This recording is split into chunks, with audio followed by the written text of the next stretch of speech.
All right. So we've completed the sensitivity analysis at this point, and we're going to make use of that. We're going to do what's called a scenario analysis. A sensitivity analysis, the difference between sensitivity analysis and scenario analysis.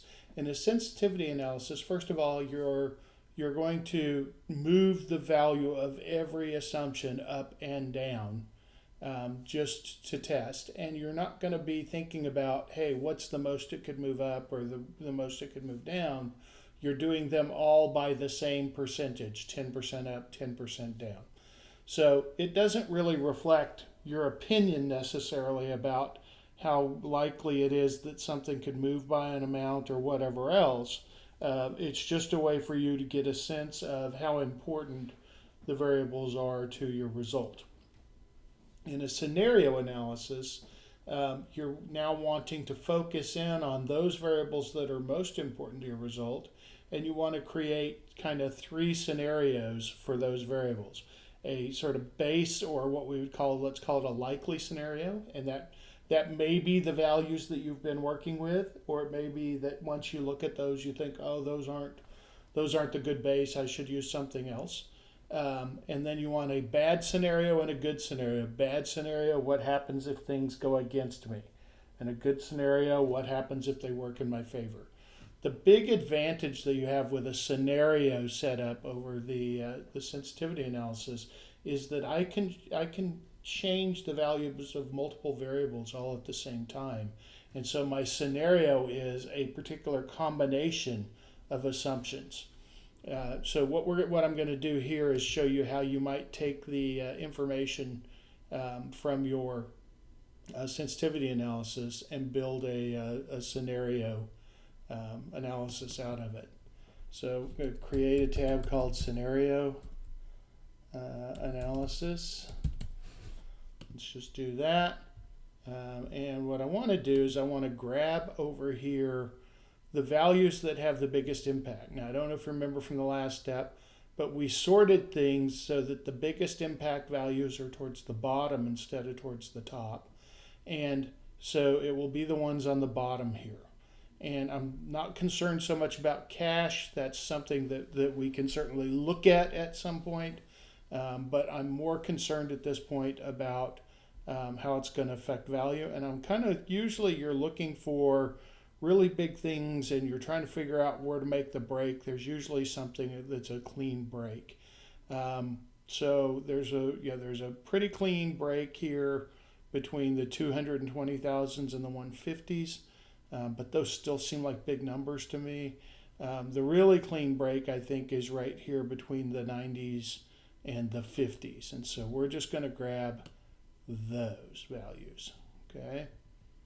And I'm going to start out by just copying and pasting those over. All right. Now, what I like to do is I then want to start thinking about this in terms of that these fall into different categories. So I may have some revenue variables. Let's see. Staff on campus in a particular day. Sure, let's go with that. Students on campus in a particular day. Okay. Number of student customers per day, that's clearly a revenue value. Dollars per customer, clearly a revenue value. All right, so I'm going to kind of go through and clean these all up in terms of their formatting. Kind of get them all to where they look the same. And I like using the little indentions here to kind of set that out. Guess it would help if I could spell revenue. And then you may have some expense items, and so that would be food and beverage costs, direct labor, indirect labor. Those are all certainly fit in that. We'll shift the expense over. Maybe I'll bold that, make it stand out a little bit. And then you've got your investment category, right, which can include either the dollars invested or the cost of capital. I like to include that in that as well. All right, so we've sort of cleaned this up into categories. Now what we want to do is we want to think in terms of, let's see, I'm getting rid of those columns, clean it up. Let's call it a likely, and then we'll do a bad scenario and a good scenario. And to help us think about those, you may want to look back at what you had initially as your driver values. Show you a little trick in Excel. It's again works a little different in Windows than it does on the Mac, but same general concept. Go out to Layout and hit New. What that does is create a second version, if you will, or a second screen that you can look of the same workbook that you're in. It's not a copy of it, and so when you make changes, it makes changes to both of them simultaneously. And if you close one of them, you don't lose stuff. It's still in the other one. So it's really just two versions of the same workbook. The advantage to that is that you can then you kind of be looking at two different pages in your workbook, two different tabs at the same time easily. And so it helps when you're doing stuff like this. So I'm going to shift this one over to the Drivers tab. Let's look it over at the, not quite sure what happened there. Oh, I know what it was. Doesn't matter. So that was a 1200, I remember. Student customers percent was, it's the 90 days, so it's 40%. The average dollars was $12.50. I think because I've been playing around this workbook, I probably wiped those out. 25%, 25%. Indirect labor, I think, was 10%. Land and building was $1 million. Remember that. And the wage average cost capital was 15%. Anyway, that's I know these values because I made this example. But you shouldn't have that problem. I don't know what I did saving stuff, but you shouldn't have this problem. Anyway, so at the end of the day, let's see, staff on campus in a particular day, 300. So the question is that our likely? It's certainly what's going on right now, so I would take that as a likely. Students on campus in a typical day, 1,200. That's about what you guys have targeted right now, so I would consider that to be our likely. Percent of student customers per day. The thing you need to remember is it's not obvious from these labels, but it's the month 9 stuff. So it was at 40%. Now, is 40% the most likely or not? I don't know. You may say it's something different, but I'm going to leave it at that for now. Average dollars per customer is $12.50. Food and beverage was 25%. Direct labor, 25%. I consider those most likely in my scenario because that's right in the middle of the range that is most common. 10% I think is a likely outcome given the revenue levels that we have. Here, land and building, again, we had it $1 million. And I'll go ahead and put the dollar sign in there so that hopefully it'll preserve that. There we go. And a 15% weighted average cost of capital. So what you need to do then is you need to think about what's the bad scenario. Well, clearly in the bad scenario, students on campus goes down and staff on campus goes down. So maybe down to 250 staff and maybe only 1,000 students. That would be not great for us. Also, in that scenario, maybe not only do the number of students go down, but the number of them that would actually eat with us goes down. And so maybe it's only, say, 25%. And the average dollars per customer also goes down. So that's, maybe not $12.50, maybe it's only $10. All right. Food and beverage cost. Since it's expense, the bad situation is that they go up. So let's make those 30%, maybe. Indirect labor maybe goes up to 15%. All right, land and building could cost us more.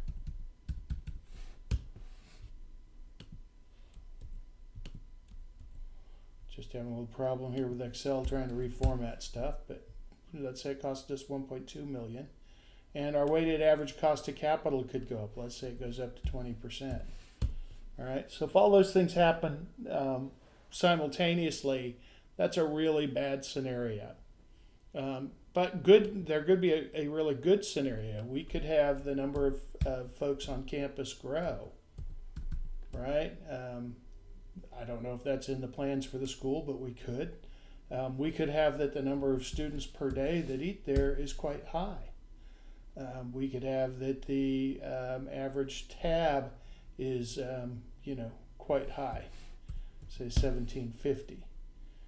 We might find that our food and beverage costs are a little bit lower. I wouldn't go too much lower.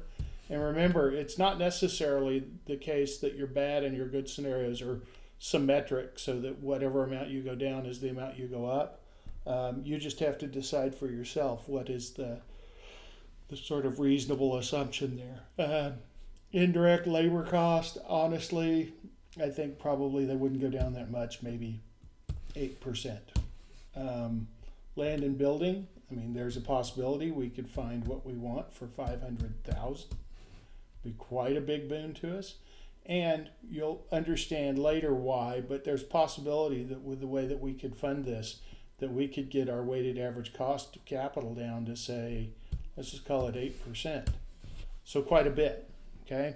So those are our scenarios, all right? Well, what we want to do, the first thing that we need to do is we need to go ahead and let's create the sort of base, if you will. I should have done that initially. And I used all of my base values here, so that's okay. We need to plug these values on this sheet back into the driver sheet, so that when a value on this sheet changes, it changes a value over here. The way we'll do that is just like we did before when we had the drivers drive the forecast sheet.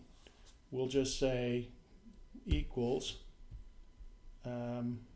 this, okay? And that way, if I decide to change this from 1200 to say 1100, 100 is what came up, but you see it changed over here, and it changes the forecast, which changes the present value stuff. So we were at 1200 though, so we'll just leave that. Okay. Where is the faculty on campus? No, staff on campus. There we go. So we're going to make that equal to this 300. The percentage of student customers per day, we're going to make that equal to this 40%. The amount that they spend per day, we're going to make that equal to this amount. Okay. The food and beverage costs are down here. We're going to make that equal to this amount. Direct labor equal to this amount. Indirect labor equal to this amount. Land and building equal to that amount. And weighted average cost of capital equal to, we'll call it that amount. All right. So now it's tied in so that, for example, look over, kind of pay attention to this. If I were to change my weighted average cost of capital to say 12% there, it changes this value. In fact, we probably want to just go ahead and be able to read that value. Again, in this case, we're not trying to set the value over on the driver sheet. We're just reading it off of that sheet. So we just say, oh, make this cell equal to whatever's in the driver sheet. That way we don't have to keep looking, okay? But we're going to move this back to 15% just for us. All right. Now that we've done that, we can go close this sheet. There's no real need for it anymore. Oop, hit the wrong button. Sorry. We can just go close this sheet, and I'm not panicked that, oh my gosh, I've closed that sheet and I didn't save my information, because it's all still here. Okay, because that was just a second view of the same workbook that's open. But I am going to go ahead and save this for now. All right. All right, and so what we want to do is go back over to our scenario analysis. Now that we've specified our scenarios, and we're going to use a neat little tool in Excel to help us with this. Now, to be honest with you, we didn't really have to do that because we've got all these values. I could just go in, copy, paste. So we'll go copy, paste, and see, oh, that changed my present value by this much. I could just take all these values, copy, paste again, and say, oh, that changed my value by this much, right? And what I would want to do is sort of record those. And so let's see, let me go clean up the formatting on this so we can keep track of what it is real quick. All right, and so if I said, oh, you know, what I want to know is what's the value under the base, which I think was the likely in our case anyway.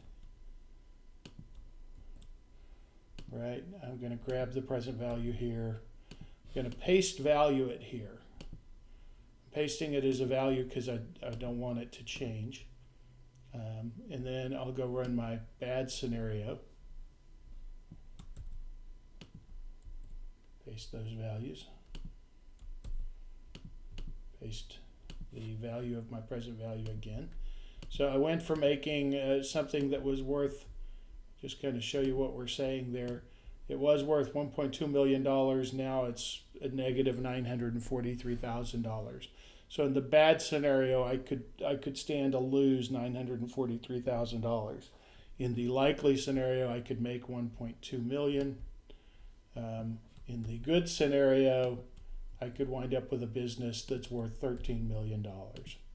So very, very wide range here, obviously. And a lot seems to happen on the good end of this, a very big upside.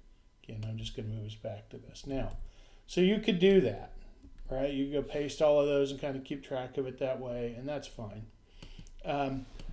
Excel gives us a different way that we could do this that maybe is a little bit more complicated to set up initially, but it's certainly helpful if you have a whole lot of different scenarios and you're trying to keep track of all of that.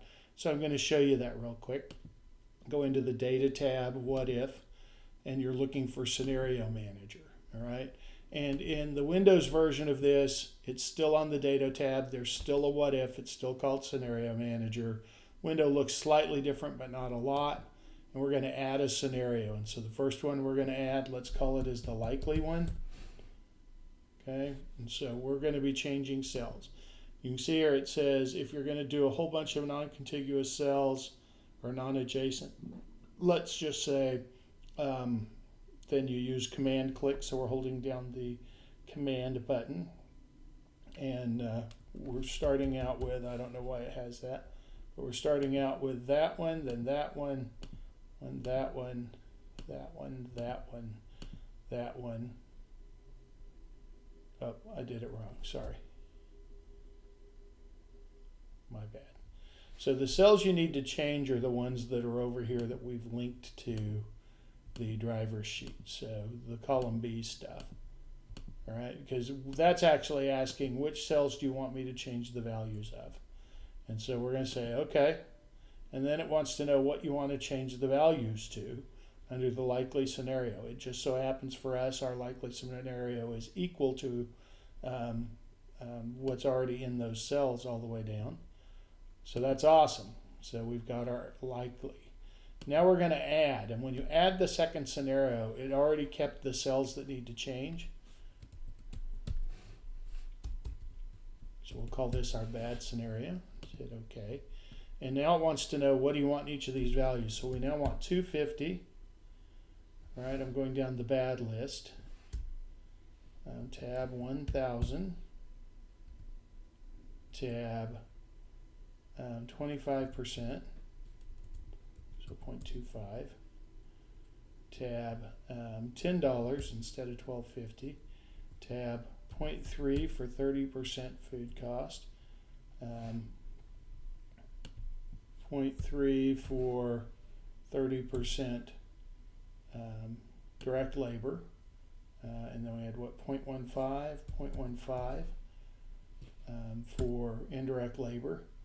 We had 1.2 million for our investment, and we had a 20%, so 0.2. Okay, so that's our bad scenario. Then we can add our good scenario. And in that one, we're going 350, tab 1500, tab 50%, so 0.5, tab 1750 average, tab, instead of 25%, we're at 22%, so 0.22. Do that again. Instead of 10%, we're at 8%, so 0.08. Instead of spending $1 million, we're thinking we can get it for $500,000 possibly, which would be awesome. Instead of a 15% cost of capital, we're looking at an 8% cost of capital. Okay, and so that becomes our good scenario. All right, so now that you've got this set up, you can close it. So that does nothing, no biggie. If I go what if scenario manager, all that's still stored, I can go and say, show me the likely scenario. And so it's going to do that and show me a value. Okay, or I could say, well, show me the bad scenario.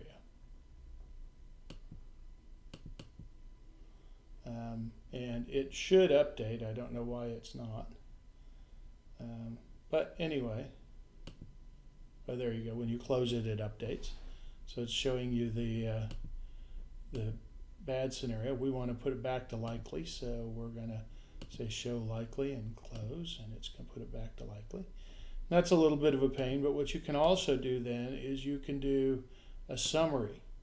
And a summary is I want a place where I am going to put things, and I want a results cell that I'm tracking, and the results cell that we're tracking is this. Okay, and so it's going to put out a summary sheet, and in that summary sheet, let me kind of spread out these cells so you can see what happens. You see that it is tracking all of your values. I do not know what happened there. I will be honest with you. I'm not sure what. Oh, it's because my input for the scenario is bad. So go back to the, sorry, got to get on the right sheet. So one thing about the scenario manager that you need to know is that it really is specific to the page that you're on. So if you are on a different page, let's say, and you go to scenario manager and it's like, oh, I lost all my stuff. It looks that way because you're on the wrong sheet. So my problem here is I have an extra decimal place, and that's what killed me. All right, so we're going to do the summary. Our results cell is still that. And we're going to say OK. And so now we have a summary sheet. And you can see it shows your values. I don't love it because it doesn't show me what the variables are. I have to go get that information and paste it back in here. But it is a tool that you can use, and there are times when it's more or less useful for you. Anyway, just wanted to show you the tool. The main thing that you want to focus on here, though, is the results. Okay, and so the results are, look, in reality, there's probably a 0 chance that I'm going to get exactly the outcomes under my likely. But I think that this thing has a value that's in a range from minus 950,000 to positive 13 million. And so that's kind of the range of uncertainty of this. When we start thinking about how risky the project is and what value there is in it, this range is what we'll start to pay attention to a lot more than any one specific number. So you probably say, the way I like to think about it is, what's the likelihood that we're going to get the likely result? Almost 0. What's the likelihood that the result we actually get is going to lie somewhere between our bad and our good scenario? Pretty high. I mean, I don't know exactly what it is. Obviously, it depends on your assumptions. But a lot of times there's probably a 60 or 70% chance that the actual results will lie somewhere in the range of what you've predicted between your bad and your good. And so that's a much more useful thing for us to think about in terms of deciding whether we like the project or not, than simply looking at the 1-point estimate. Anyway, so that is scenario analysis. That really concludes the risk analysis part of this, and we'll move on to presentation here shortly. So I'm going to save that, and we'll